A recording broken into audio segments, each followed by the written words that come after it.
পাকা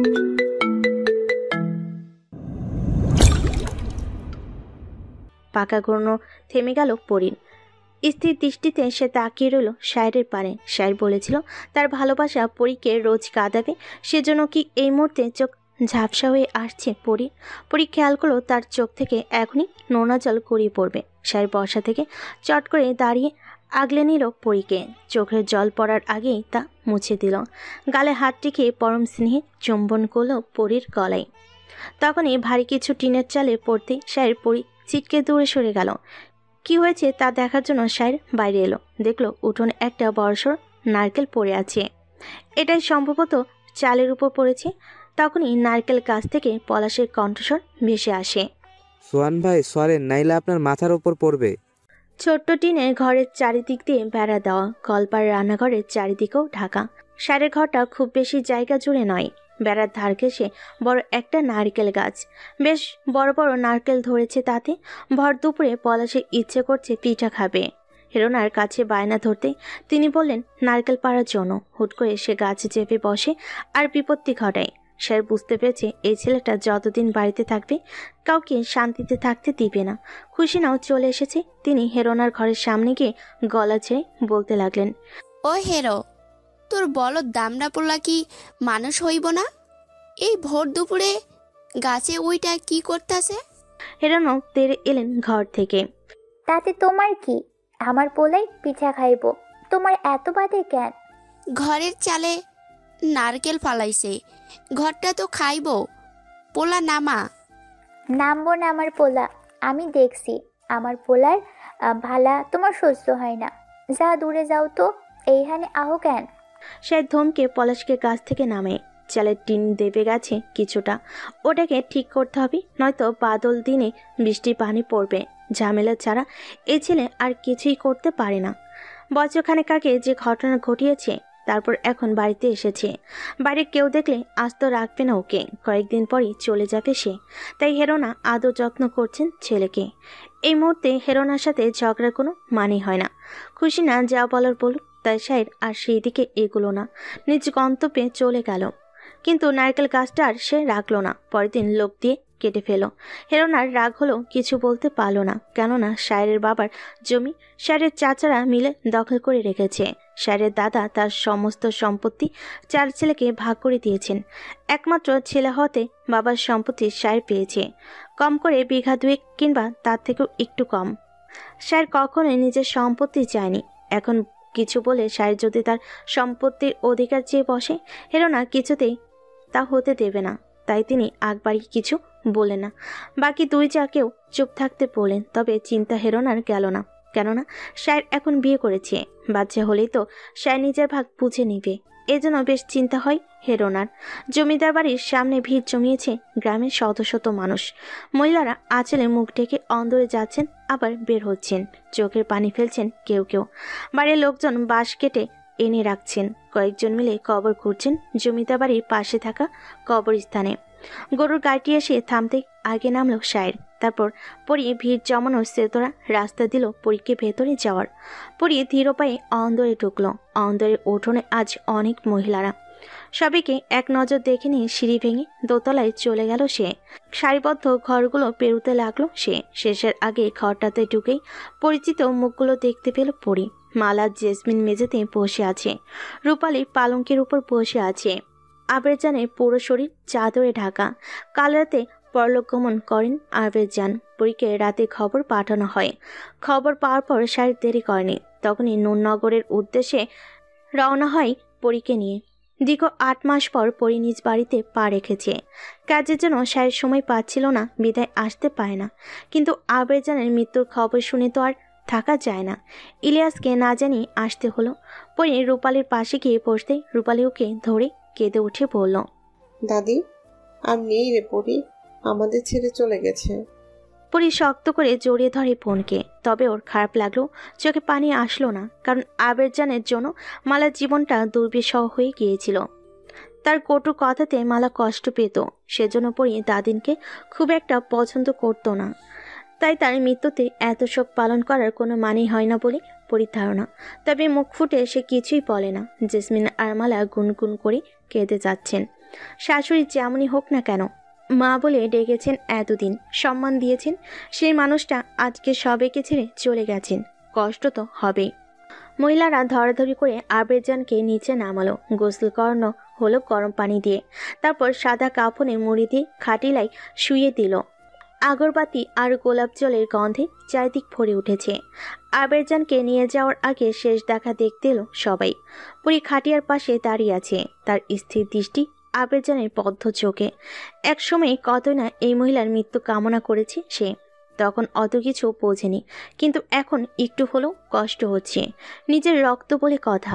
রূপালী হুট করে আবেরজানের পা জড়িয়ে ধরে বসে পড়ল, কাঁদতে কাঁদতে বলতে লাগলো, মাফ করে দিও দাদি, না জেনে অনেক কথা বলেছি তোমাকে, ভুল বুঝেছি, বেঁচে থাকতে বুঝতে পারিনি, মাফ করো তুমি। মালা আঁচলে মুখ ঢেকে কাঁদেন। শেষ বিদায় সবাই চোখের পানিতে দেয়। যে যতই খারাপ মানুষ হোক না কেন, কেননা পৃথিবীর সবচেয়ে নিকৃষ্ট মানুষেরও আপনজন আছে, কারো না কারোর ভালোবাসা সেও পায়। বিদায় নিয়ে চলে গেল আবেরজান, পুরো অন্দর শান্ত এখন। ঘূর্ণিঝড়ের তাণ্ডব শেষ হওয়ার পর যেমন শান্ত হয় পরিবেশ, ঠিক তেমনই মানুষজন একে একে চলে গেছে নিজ গৃহে। অন্দরে বারান্দায় বসে আছে সবাই। কুসুম আর শেফালি ভাত ডাল ঘরে নিচ্ছে। কেউ মারা গেলে সে বাড়িতে 3 দিনের মধ্যে কেউ চুলায় আগুন জ্বালানো নিষেধ, তাই প্রতিবেশীরা রান্না করে দিয়ে যাচ্ছে। যারা কবর খুঁড়েছেন এবং বাকি কাজ করছেন তাদের খাইয়ে বিদায় করা হয়েছে। ঘরে মহিলারা শুধু বাকি আছে। কুসুম কাউকে খেতে ডাকার সাহস পাচ্ছে না, কারোর মন তো ভালো নেই, কেউ তো খাবে না বলে মনে হয়। কুসুম পরীর অভিব্যক্ত বুঝতে পেরে সেদিকে এগোয়, গিয়ে জিজ্ঞেস করে, কি হয়েছে কুসুম? কুসুম অত্যন্ত নিচু গলায় বলে, কাইল রাত থেইকা সবাই না খাওয়া আপা। আচ্ছা চল রান্নাঘরে, সব গুছিয়ে আমি সবাইকে খেতে ডাকছি। কুসুম আর পরি রান্নাঘরে গেল। সবকিছু এলোমেলো হয়ে আছে। পরি কুসুমের হাতে হাত লাগিয়ে সব গোছাতে লাগলো। গ্রামে যে কি হইল, খালি মানুষ মরতেই থাহে। আল্লাহ কোন গজব ফালাইল তা তিনিই ভালো জানেন। আল্লাহ যাদের পছন্দ করেন তাদের সবসময় পরীক্ষা করেন। কি জানি আমাদের উপর এত পরীক্ষা কেন করছেন? পরি একটু চুপ থেকে কুসুমকে জিজ্ঞেস করে, বিন্দুর খুনিদের কি খবর? কুসুম, আমি দূরে থাকি বিধায় কোনো খবর পাই না, তুই জানিস? হঠাৎ করেই মনমারা হয়ে গেল কুসুম। মনে হচ্ছে রাজ্যের কষ্ট তার ভেতরে চাপা পড়েছে। সে বলে, কি কমু আপা, বিন্দু তো গেল, লগে তার সাম্পান রেও নিয়া গেল। পরির হাত থেমে গেল। ডালের বাটিটা রেখে বলল, সম্পান মাঝি? কি বলছিস কুসুম, ভালো করে বল। আপনি জানবেন কেমনে আপা, আপনি তো অনেক দূরে থাহেন। আপনি এই বাড়ি থেইকা যাওয়ার 7 দিন পর সাম্পান গলায় দড়ি দিছে আপা।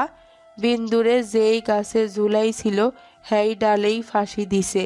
সাম্পানের মা পাগল হইয়া গেছে আপা। পরি নিশ্চুপ রইল কিছুক্ষণ। সম্পান যে এভাবে আত্মহত্যা করবে তা ভাবিনি পরি। সম্পানের জন্য খারাপ লাগছে।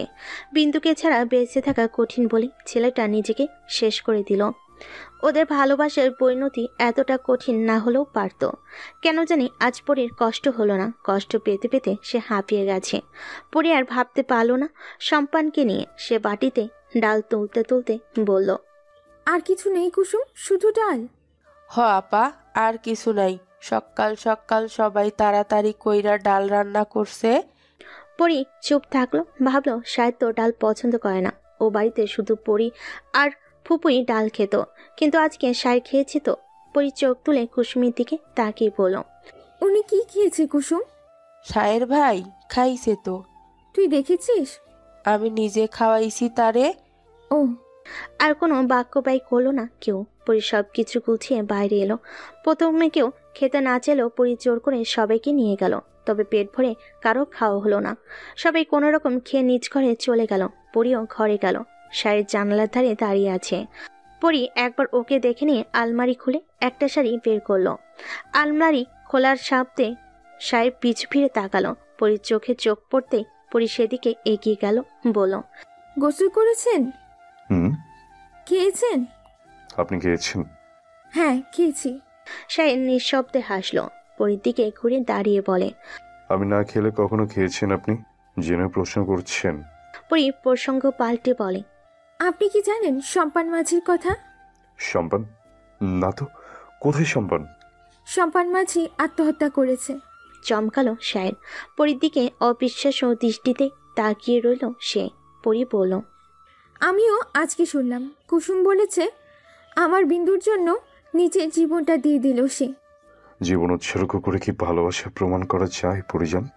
আমার থেকে তা আপনি ভালো জানেন। আপনার থেকেই তো ভালোবাসা শিখছি আমি। প্রতিদিন আপনার ভালোবাসার নতুন রূপের সাথে পরিচিত হই আমি। আপনিই বলুন। আমি যদি আপনার জন্য আমার জীবন উৎসর্গ করি তাহলে আপনাকে ভালোবাসবে কে পরিজান?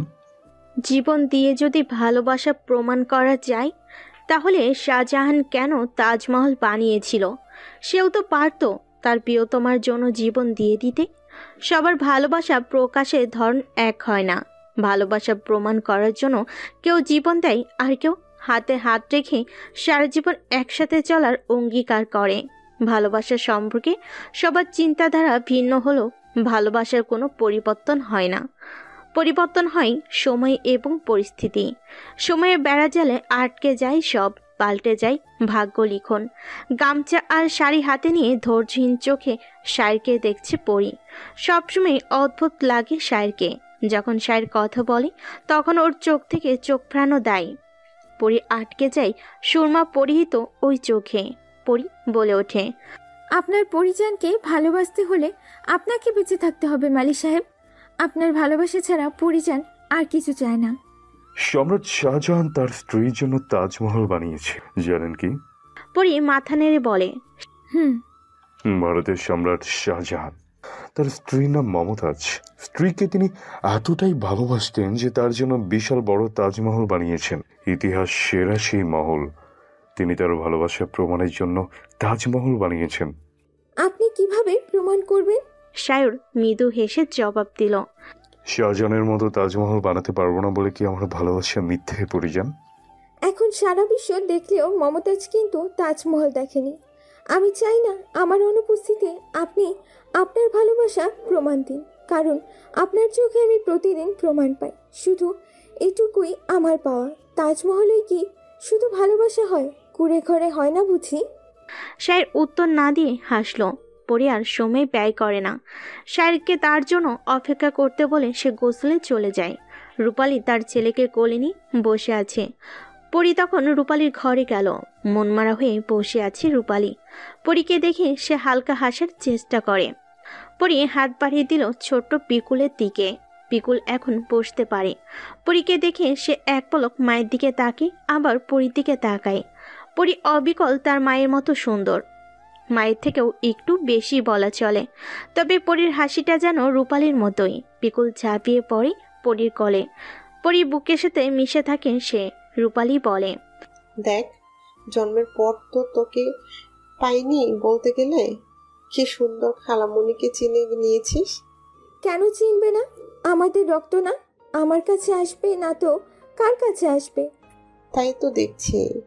দাদিকে কি ভুল বুঝেছো আপা? কোন ভুলের মাফ চাইছিলে তুমি? হঠাৎ করে রূপালী চুপ করে গেল। এদিক ওদিক পলক ফেলে সে আড়ালে ব্যস্ত হলো সে। পরী আবারও জিজ্ঞেস করতে সে বলে, অনেক কটু কথা শুনিয়েছি তো তাকে। বুড়ো মানুষ। আমার ঠিকই হয়নি দাদির সাথে খারাপ আচরণ করা, তাই মাফ চাইলাম। পরী পিকুলের গালে হাত বুলাতে বোলাতে বলল, সেজন্য এভাবে বলার মানুষ তুমি নাও আপা। আমি জানি তুমি দাদিকে কতটা অপছন্দ করতে, কিন্তু সে কি এমন মহান কাজ করলো যে তার কাছে এভাবে মাফ চাইবে? তোমার চোখ বলছে তুমি মিথ্যা বলছো। রূপালী দীর্ঘশ্বাস ফেলে বলে, সত্যি আমি দাদিকে চিনতে অনেক দেরি করে ফেলেছি। মানুষের বাইরের সত্তা দেখা গেলেও ভিতরের সত্তা বোঝা কঠিন। তুইও বুঝবি পরি, সময় এলেই বুঝবি। সময়ের অপেক্ষা করতে পারবো না, তুমিই বলো। কিছু কিছু প্রশ্নের উত্তর সময়ের থেকে নিতে হয়, তাহলে সেই উত্তর থেকে অনেক কিছু জানা যায়।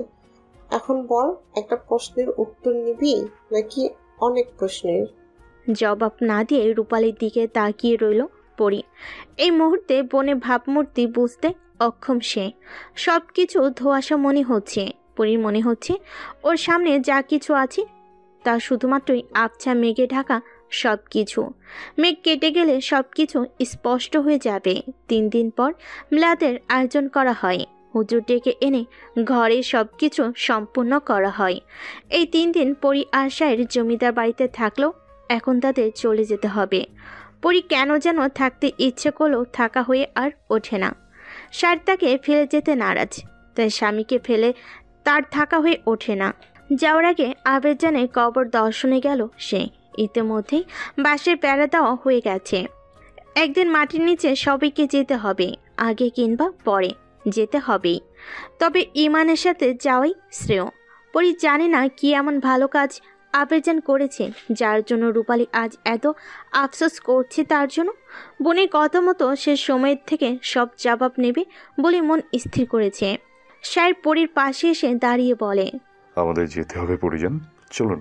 পরি সায়ের দিকে এক পলক তাকিয়ে আবার কবরের দিকে তাকালো, বলল, কবরস্থানের দিকে তাকালে মনে হয় পৃথিবীর সব আয়োজন বৃথা। সব শত্রুতা, বিরোধিতা, হিংস্রতা, এমনকি ভালোবাসাও এখানে স্থির।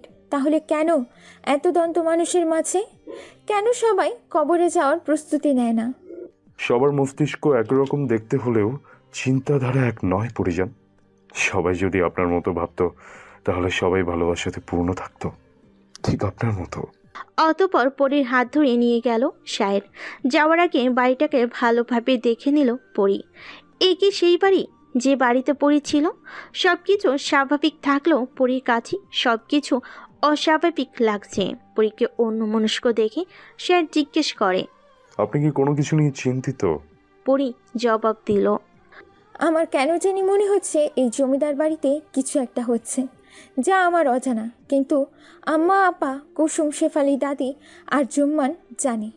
কি এমন হয়েছে সবার? হয়তো আপনার দাদির মৃত্যুতে সবাই কষ্ট পেয়েছে, তাই এমন লাগছে সবাইকে। না, আমি কুসুমকে দেখেছি রান্নাঘরে ওর সাথে খাবার বাড়ার সময় ওর হাত অস্বাভাবিকভাবে কাঁপছিল, এমনকি পুরো শরীরও। সামান্য বিষয় নিয়ে বেশি ভয় পাচ্ছিল। ওর ঘাড়ে একটা ক্ষত ছিল। আমি জিজ্ঞেস করেছিলাম, ও বলেছিল পড়ে গিয়েছিল। আমি নিশ্চিত কেউ ওকে আঘাত করেছে। আর জুম্মানকে তো এই 3 দিনে দেখলামই না। যে ছেলেটা আমার এত পাগল, সেই ছেলেটার মুখ আমি 3 দিনে দেখলামই না।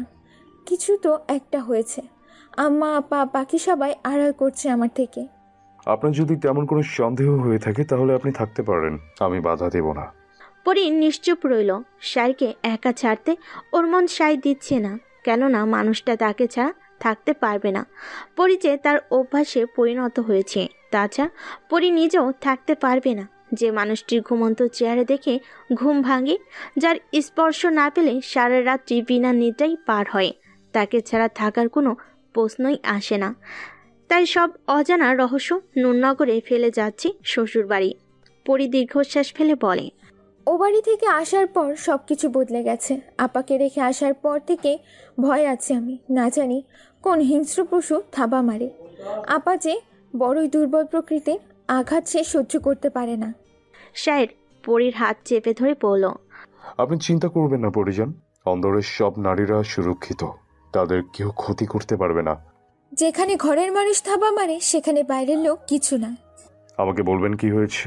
আমার মনে হচ্ছে আপনি সব কথা বলছেন না, আপনিও কিছু লুকিয়ে যাচ্ছেন। পরি আর কথা বলল না, গাড়িতে হেলান দিয়ে বসে রইল। কি বলবে সে সায়েরকে? আখির ওর নিজের কাকা। এই লোকটা যে ওদের 3 বোনের দিকে হাত বাড়িয়েছিল। সায়ের তা জানলে কি করবে? হয়তো কিছু করতে পারবে না। আখিরকে দেখতে শান্তশিষ্ট মনে হলো সে একজন ভয়ানক মানুষ। না হলে ভাতিজিদের দিকে কে এমন কুৎসিত নজর দেয়? অতীত টানতে চায় না পরি, আর না সায়েরকে বলতে চায়। সূর্য যখন দিগন্ত থেকে বিদায় নেওয়ার প্রস্তুতি নিচ্ছে, তখনই নবীনগর পৌঁছালো ওরা। ঘরে ফিরতেই চম্পা এসে হাজির হলো। পরি মুচকি হেসে চম্পাকে ঘরে আসতে বলে। পরির সাথে চম্পার এখন ভাব হয়েছে। চম্পা নিজেই এসেছে। পরি তাতে বেশ খুশি। সে চায় না সম্পর্কে মনোমালিন্য থাকুক। সবই একসাথে হাসি খুশি থাকাটাই জীবনে বড় পাওয়া। তাই পরি সহজেই এবারে সবার সাথে মিশেছে। চম্পার চামেলি প্রতিদিন আসে পরির সাথে গল্প করার জন্য। রাতে সায়ের এখন একটু দেরি করে ফেরে, সেজন্য ওরাও থাকে। কখনো আম, জাম্বুরা, তেঁতুল মেখে 3 জনে কাড়াকাড়ি করে। কখনো ঘরে বসে নায়ক নায়িকার গল্প কাহিনী বলে। টেলিভিশন না দেখলেও চম্পার চামেলির মুখে অনেক সিনেমার কাহিনী শোনা হয়ে গেছে পরির। ওদের সাথে সময় কাটাতে বেশ ভালোই লাগে পরীর। আজকেও চম্পা এসেছে পরীর সাথে গল্প গুজব করতে। সে জলপাইয়ের আচার এনেছে পরীর জন্য। পরী হাসি মুখে তা গ্রহণ করে। আজ খেয়ে বেশ প্রশংসা করলো। এর আগেও হেরোনার দেওয়া অনেক কিছুই খেয়েছে সে। তার রান্নার হাত খুবই ভালো। চম্পা পরীর থেকে বিদায় নিয়ে নিজ ঘরে ফিরে গেল। ঘরে ঢুকতেই হেরোনার মুখোমুখি হলো সে। কঠিন দৃষ্টিতে মেয়েকে কিছুক্ষণ দেখে হেসে ফেলল হেরোনা। চম্পাও হাসলো, বলল, সব কিছু ঠিকঠাক হইব তো মা? আমার কথা শুনলে সব ভালো হইব। তোর বাটিটা দে। মেয়ের হাত থেকে আচারের খালি বাটিটা নিয়ে হেরোনা চলে গেল। চম্পা নির্বাক চোখে সায়রের ঘরের দিকে তাকালো। এই ঘরটাতে সে থাকতে চায়, সায়রের বধূ হতে চায় তার আকুল মন। তাই তো মায়ের সাথে এক নোংরা খেলায় মেতেছে সে। এতে যে হেরোনার লাভও আছে তা জানে চম্পা। তবুও ভালোবাসার মানুষকে পাওয়ার তীব্র আকাঙ্ক্ষা এই কাজ করতে বাধ্য করছে চম্পাকে। ওর মতে প্রিয় মানুষকে পাওয়ার জন্য যা কিছুই করুক না কেন তা পাপ না। লোভ মানুষকে ধ্বংস করে দেয়। সাম্রাজ্য থেকে অতি ক্ষুদ্র বিষয়ের লোভ তৈরি করে ধ্বংসলীলা। লোভকারী ব্যক্তিদের শাস্তিও ভয়ানক। আল্লাহ লোভীদের পছন্দ করে না। তাই তো খোদা হওয়ার লোভ ফেরাউনকে বিশাল সমুদ্রে ডুবিয়ে দিয়েছিল। তবে অতি আশ্চর্য বিষয় হচ্ছে ফেরাউন তার নিজের শাস্তি নিজে লিখে দিয়েছিল জিব্রাইল আলাইহিসসালাম এর কাছে। নীল নদে পানি আনার জন্য ফেরাউন যখন দোয়া করেন তখন আল্লাহ তার দোয়া কবুল করে নীল নদে পানি ফিরিয়ে দেন এবং জিব্রাইল আলাইহিসসালামকে পাঠিয়ে দেন। তিনি ফেরাউনকে প্রশ্ন করেন, যদি কোনো মনিব তার ভৃত্যকে দুনিয়ার সমস্ত সুখ দেয় তবুও সেই ভৃত্যতা উপেক্ষা করে নিজেই মনিব সাজতে চায়, তাহলে তার কিরূপ শাস্তি হওয়া উচিত? উত্তরে ফেরাউন বলেছেন, ওই অকৃতজ্ঞকে এই নীল নদের পানিতে ডুবিয়ে মারা উচিত। ফেরাউনের উক্তিটি কাগজে লিখিয়ে নিয়ে চলে যান জিব্রাইল আলাইহিসসালাম। সেরকমই মৃত্যু দেওয়া হয় ফেরাউনকে। সমুদ্রের গভীরে ডুবিয়ে আল্লাহ তাকে শাস্তি দেন। লোভ কখনোই মানুষকে শান্তিতে বাঁচতে দেয় না। হেরোনা যার কারণে সবসময় আতঙ্কে থাকে। সায়রের ভাগে যেটুকু সম্পদ রয়েছে তা হাতিয়ে আনতে পারলে বেশ হবে। হেরোনার সাথে তার স্বামী আকবরও আছেন, সাথে দুই ভাই আর তার বইয়েরাও। তাদের পরিকল্পনার প্রধান হাতিয়ার বানিয়েছে হেরোনার মেয়ে চম্পাকে। সায়র বলতে পাগল সে এখনো সে সায়রের চরণতলে একটু ঠাঁই চায়। যার দরুন মায়ের অন্যায় আবদার সে মেনে নিয়েছে। পরীর সাথে ভাব জমিয়েছে, কথা বলা চলে, এটা ওটা খাওয়াই, যার সাথে এক বিশেষ ধরনের ওষুধ মেশানো থাকে যা দূরগ্রামের একজন কবিরাজের কাছ থেকে আনিয়েছে হেরোনা। পরী যাতে সন্তান জন্ম দিতে না পারে এবং সেই সুযোগে চম্পাকে সায়রের সাথে বিয়ে দিবেন হেরোনা। এই সামান্য সম্পদের জন্য এখন মেয়েকেও উৎসর্গ করেছেন তিনি। চম্পাকে বুঝিয়েছে সায়র তো পুরুষের জাত, বাচ্চা না হলে মেয়ে মানুষের দাম থাকে না, সে যতই রূপবতী হোক না কেন। তেমন করে পরীকেও সে ছুঁড়ে ফেলে দিবে। তারপর চম্পার সাথে সায়রের বিয়ে দেবেন। চম্পাও খুশি মনে তা মেনে নিয়েছে। মায়ের পরিকল্পনা অনুযায়ী কাজ করছে সে। কিন্তু সায়রের পরিচান সম্পর্কে অবগত নন বলেই এসব কাজ করছে হেরোনা। যদি জানতো তাহলে এরকম জঘন্য চিন্তা মাথায় আনতো না। সায়র দুপুরের খাবার খেতে এসেছে। উঠোনে পরীর পরনের শাড়ি দেখে দেখে অবাক হলো সে, কেননা সায়র ফেরা না পর্যন্ত পরী গোসল করে না। সায়র যেদিন তাকে বলেছিল তার সবচেয়ে মোহনীয় রূপ হচ্ছে যখন সে গোসল করে কাপড় মেলতে যায়। সেই দৃশ্যটা সায়রকে উপভোগ করানোর জন্য দুপুরে সায়র ফেরার পর পরী গোসলে যায়। তাহলে আজকে কি হলো? পরী ঘরে আসতে দেখলো পরী নামাজ পড়ছে। শুক্রবার বিধায় আজ একটু তাড়াতাড়ি এসেছে সায়র। সে ভাবছে এখনও তো নামাজের সময় হয়নি। পরক্ষণে ভাবল হয়তো নফল নামাজ পড়ছি, তাই সায়রও চলে গেল গোসলে। তারপর সেও চলে গেল মসজিদে জুম্মার নামাজ পড়তে। শুক্রবার দুপুরের পর বাড়িতেই থাকে সায়র। নামাজ শেষে ফিরে এসে দেখে পরী অন্যমনস্ক হয়ে বসে আছে। সায়র পরীর পাশে বসে বলে, আপনার কি মন খারাপ পরিজান? হঠাৎ সায়রের কথায় চমকে ওঠে পরী। কোনো এক ধ্যানে মগ্ন ছিল সে। সায়রের কথাতে ধ্যান ভগ্ন হলো তার। আপনি কি বাড়ির জন্য চিন্তিত? না, তেমন কিছু না। আপনার চোখ দেখে মনের ভাবনা কিছুটা বুঝতে পারছি। আপনি কি বাড়িতে যেতে চান? তাহলে আমি নিয়ে যাব। না, বাড়িতে আমি যাব না। কদিন হলো এসেছি, আমার কিছু হয়নি। তাহলে আপনার মুখে হাসি নেই কেন পরিজান?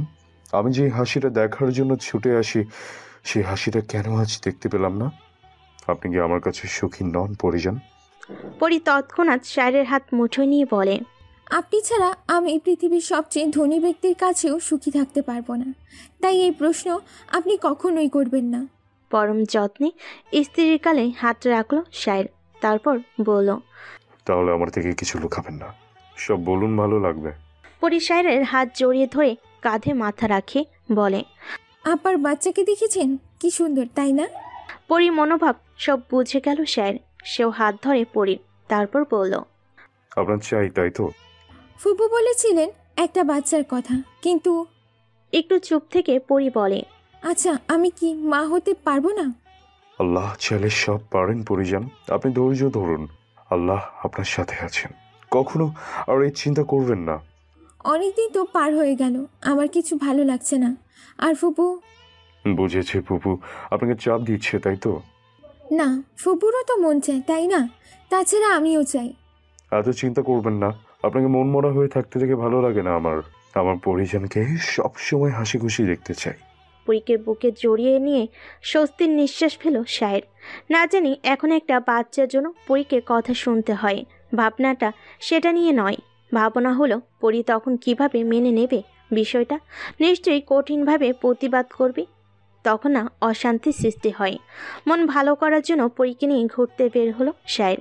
গ্রামের পথে প্রায়শই যায় ওরা, তবে আজকে রাতে বের হয়েছে ওরা। সুধাকরের আলোতে তখন ঝলমল করছে ধরনী, রাস্তাঘাট স্পষ্ট দেখা যাচ্ছে, সেই সাথে হাতে হাত রেখে হেঁটে চলেছে শায়ের পরী। আলতো করে পরীর বাহু ধরে জড়িয়ে ধরেছে পরীকে। রাতে তো কেউ রাস্তাঘাটে খুব একটা আসে না, ফাঁকা রাস্তাটা দুজনে বেশ উপভোগ করছে, সাথে পরীর মনটাও ভালো হয়ে গেছে। শায়ের বলে, কিছু ভালোবাসা আর কিছু অনুভূতি গোপনে সুন্দর, জানেন কি? না তো, আপনার কাছে প্রথম শুনলাম। আপনার প্রতি আমার সকল অনুভূতি ভালোবাসা সবই ছিল গোপন, কখনোই ভাবিনি আপনি আমার ভাগ্যে আছেন। আমি চাঁদের আশা করিনি, চাঁদের আলোতেই খুশি ছিলাম, কিন্তু বিধাতা যে আকাশ সহ চাঁদটাও আমাকে দিয়ে দিলেন। চাঁদের থেকে চোখ সরিয়ে পরীর দিকে তাকিয়ে শায়ের বলে, যে রাতে আপনাকে প্রথম দেখেছিলাম খুব দীর্ঘ একটা রাত ছিল। আপনাকে দেখার পর কাক ভেজা চোখ নিয়ে শুধু অস্থিরতায় ছটফট করেছিলাম বাকি রাতটুকু। আপনাকে আরেকটি বার দেখার জন্য ব্যাকুল হয়েছিলাম, কিন্তু সেই দেখা দিলেন বিয়ের রাতে। কত অপেক্ষা করিয়েছেন আমাকে, ভাবতে পারছেন? কিন্তু আপনার চোখে কখনোই সেই অনুভূতি দেখিনি মালি সাহেব। কিভাবে এত সব গোপন রাখেন আপনি? আমার সবচেয়ে গোপন জিনিসটা কি জানেন? মাথা নেড়ে না বোঝাই পড়ি। শায়ের তখন পকেট থেকে কিছু একটা বের করে। চাঁদের রূপালি আলোতে চিকচিক করে উঠল নূপুরটা। পরি এবার ভীষণ অবাক হলো। এই সেই হারিয়ে যাওয়া নূপুর, যেটা পাগলের মতো খুঁজেছে পরি, আর সেটা কিনা শায়ের কাছে ছিল। সে বুঝতেই পারেনি। পরি জিজ্ঞেস করে, এটা আপনার কাছে ছিল? তবে আপনি তখন বলেননি কেন? তখন তো জানতাম না যে এই নূপুরের মালিক আমার হবে, তাই যত্নে লুকিয়ে রেখেছিলাম। এখন বুঝতে পারছেন তো আমার ভালোবাসা কতটা গোপন ছিল। বিনিময়ে হাসলো পরি। শায়ের হাঁটু মুড়ে বসে নূপুরটা পরিয়ে দিল পরীকে। শায়ের উঠে দাঁড়ানোর আগেই কারোর সাথে ধাক্কা লাগে পরির। ধাক্কাটা খুব জোরে লাগতে সরে আসে সে। পেছন ফিরে কাউকে দ্রুত পথে যেতে দেখলো পরি। শায়ের উঠে দাঁড়ালো, পরীকে ধরে বলল, আপনার লাগেনি তো? পরি আগন্তুকের দিকে তাকিয়েছিল তখনও। শায়ের বলল, এই যে দাঁড়ান, চোখে দেখেন না, এভাবে ধাক্কা দিলেন। মেজো কাকি? শায়ের অবাক হয়ে বলল, মেজো কাকি? আপনি চিনলেন কিভাবে? পরি তীক্ষ্ণ দৃষ্টিতে রিনার দিকে তাকিয়ে বলে, তার চাল চলন আমি খুব ভালো করে চিনি। সে যে সুগন্ধি তেল মাখে তার গন্ধটাও পেয়েছি। কিন্তু মেজো কাকি এত রাতে কোথায় গিয়েছিলেন? শায়ের নিজেও তা খেয়াল করে। সত্যি তো, কোথায় যেতে পারে সে? এসব চিন্তা করতে করতে বাড়িতে চলে আসে ওরা। শায়ের কিছু না ভাবলেও পরি ভাবছে, কেননা ইদানিং পরি শায়ের মেজো কাকি রিনা আর হেরোনাকে কথা বলতে দেখে। কিন্তু বিষয়টা এখন বেশ বুঝেছে সে। সাথে খুশিনাকে ঘরে ডেকে নিয়ে কিছু বলে। পরি এতদিন এসবে পাত্তা দিত না, ওরা যা বলে বলুক, কিন্তু ওর কি তাতে? কিন্তু যখন বিষয়টা খুশিনা পর্যন্ত গিয়েছে, তখন পরি ভেবেছে কিছু তো ঘাবলা আছে। পরির ধারণা সঠিক হলো যখন খুশিনা পরের দিন এসে শায়েরকে ডাকলো। কাজে যাওয়ার জন্য তৈরি হচ্ছে শায়ের। খুশিনা তখন শায়েরকে ডাকতে ডাকতে ঘরে ঢুকলো। কামে যাস তুই? কিছু বলবে তুমি? কইতাম। কি কমু? তুই আমার পোলা, তোর ভালার লাইগা কইতে হইব। তোর বইয়ের তো পোলাপান হইব না, বংশধর তো আনন্দ লাগবো, নাইলে তোর হইব কি? তা কইসলাম তোর বউ থাক, তুই চম্পারে বিয়া কর। পরি যেন স্তব্ধ হয়ে গেল। ফুপু যে এত সহজে কথাটা বলে ফেলবেন তা জানা ছিল না পরির। এতদিন কত না ভালোভাবে দিন কাটছিল এই ফুপুর সাথে, আর আজকে এই মানুষটা এত সহজভাবে কথাগুলো বলে দিল। পরি কিছু বলল না, শুধু শায়ের জবাবের আশাতে চেয়ে রইল। শায়ের শান্ত স্বরেই বলে, আজ বলেছ, তবে দ্বিতীয়বার যেন তোমার মুখে এই কথা না শুনি ফুপু। কেন কমু না শেহরান? তোর কি বাপ হবার ইচ্ছা করে না? দেখ, সব ভাইবা দেখছি আমি, তাই তোর বউর সামনেই কইলাম তুই বিয়া কর, দেখবি সব ঠিক হইয়া যাইব।